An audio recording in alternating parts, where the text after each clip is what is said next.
Okay, today we are going to practice our implicit differentiation on this equation right here, the yellow underlined one. And the question is one that I had a lot of trouble finding an example of in the internet when I was trying to actually do it for the first time. So this is going to be that example, maybe for somebody. Anyways, we are given this equation, f of x plus x squared times f of x cubed equals 10. And we're given that f of 1 is 2, and we're asked what is f prime of 1. So all we really have to do is differentiate this equation and then plug in f of 1 equals 2 and x equals 1, because we know here x equals 1. We're given that right here. So, and then we're just going to isolate and simplify, and we're going to get it. It looks kind of hard, but it's really not that hard. It's just kind of hard to think about. So our first step is going to be to differentiate this implicitly, which just means we differentiate both sides of the equation. So we're going to do d by dx of f of x plus d by dx of this entire chunk right here, x squared times f of x cubed,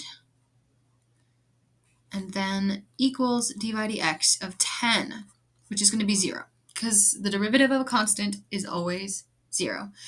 Okay, so the next thing that we're going to do is we're going to just go through and do the easy ones and do the next step on the hard ones.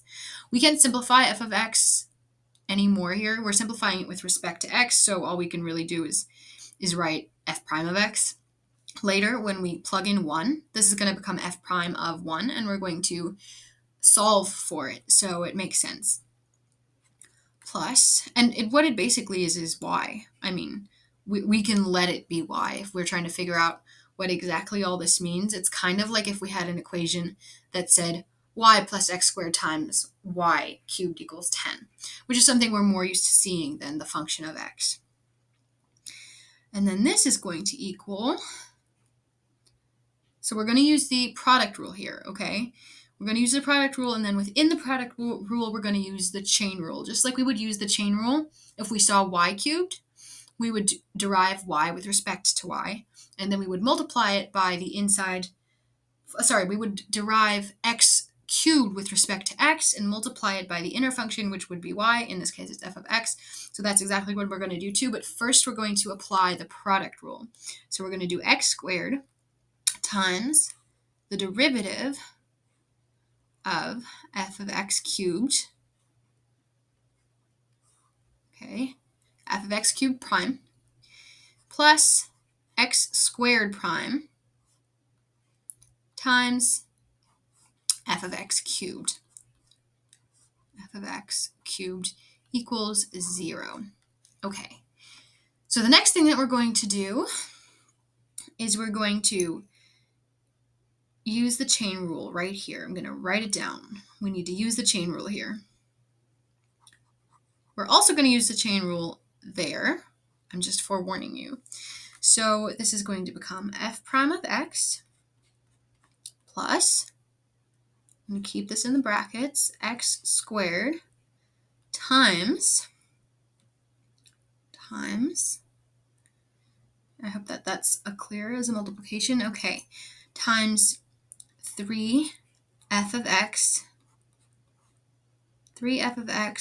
squared times f prime of x.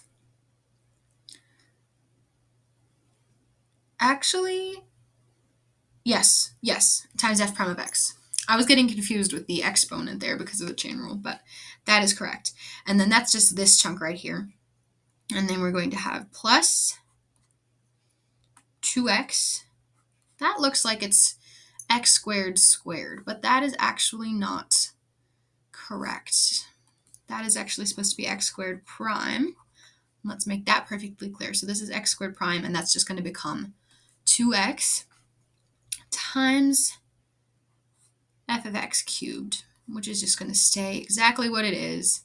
That's not going to be complicated. Okay, so the next step is going to be to multiply these Actually, no, we don't need to multiply. We don't need to multiply. We can just plug in. I think I lost a bracket here. There. Okay, so now we can plug in.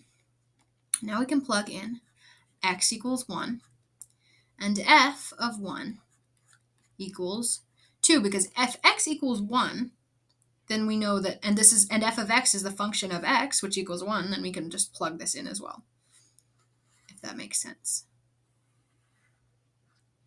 Okay, so we're going to do that up here. So we're going to do f prime of 1 plus 1 squared times 3 times 2 squared, because f of 1 is 2, and we're plugging in x equals 1, times f prime of 1. So we're going to have two f prime of 1s. It's kind of as if we had, it's exactly the same thing actually, as if we had two separate dy over dx's and we had to get them on one side and factor by grouping. That's going to happen again. It's just being written differently. Plus 2 times 1 times 2 cubed equals 0. And then we have our bracket here. All right, so we are almost at the finish line. Now we're just going to multiply these out, and then we're going to end up with f prime of 1 plus, I'm going to simplify pretty quickly here. I mean, this is going to be 4 times 3 is going to be 12, 1 squared, and 1 times anything is just itself, so I'm going to just make that go away. We don't need to overcomplicate things. Times f prime of 1 plus 2 cubed is 8 times 2 is 16. We really don't need those brackets anymore. That's just for clarity. Okay, so what we're going to end up with, we're going to subtract 16. Okay, so we're going to end up with f prime of 1 plus 12 f prime of 1 equals negative 16. Now we're going to factor out by grouping, so we're going to end up with f prime of 1 times 1 plus 12 equals negative 16, and 1 plus 12 is 13. The first time I did this, I just wanted it to be 12 for some reason. I forgot to factor that 1 out with it.